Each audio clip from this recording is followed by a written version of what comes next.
Okay, and at one point you actually started working with one of the sergeants, Thomas Ehlers. Yeah, yeah. So now the sergeant is in on it too. As far as what aspect? Well, in terms of the robberies. Yeah, so basically we had a sergeant prior to that brought me to Gun Trace Task Force. Hands were clean, great guy, great mentor. Thomas Alice became our supervisor at that time. While we were working, we were out there just getting guns off the street, staying off the radar. But again, over time, he did get involved in what we were doing. Okay, there was a situation where you guys took someone's house keys, you found out where they lived, then you found, you went to their house and stole 100,000 out of the safe? Again, there's two different situations. So with the story, are you speaking about when I'm with Thomas Alice or when I'm with Jenkins? I'm not quite sure. Yeah. So, I just want to give clarity. The point that you're talking about is when we're actually working with Wayne. And when we were working with Wayne Jenkins, me and my partner, Ram, were doing our own thing.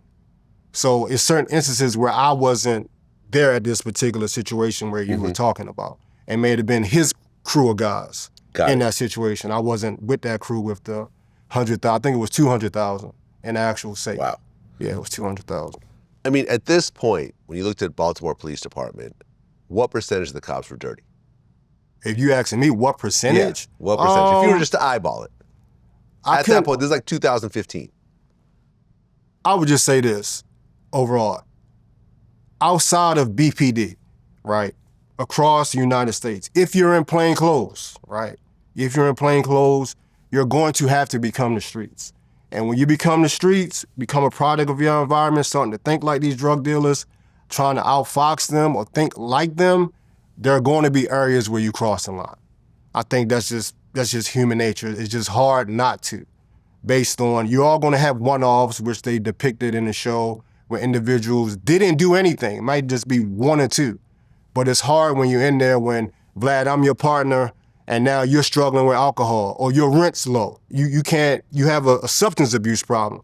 Now these problems become my problem.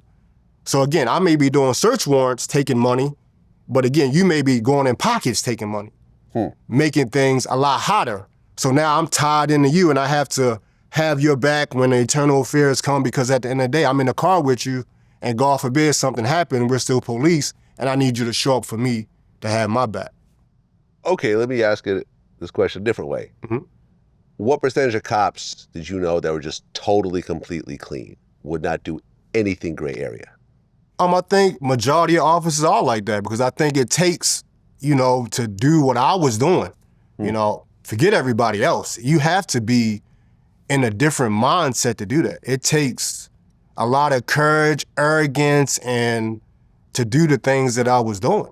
Like, it's not the everyday person going in law enforcement is just gonna do that. Right. So what you're saying is that actual, cops in uniform steal a lot less than undercover cops? When I was in uniform, I only can speak off of what I know. When I was in uniform, I was patrolling, I was answering that radio, I was a slave to that radio. I didn't know anything about operations as far as like doing search warrants and if this is a part of, this is how this goes. I was just taught, this is how you answer a call, this is what you do. Now you have different occurrences where you may have a patrol officer that is doing that, but I can just speak on me. I wasn't doing that. When I was in patrol, I didn't know of too many officers or absolutely any that I was working in my squad that was actually doing what I ended up doing, no.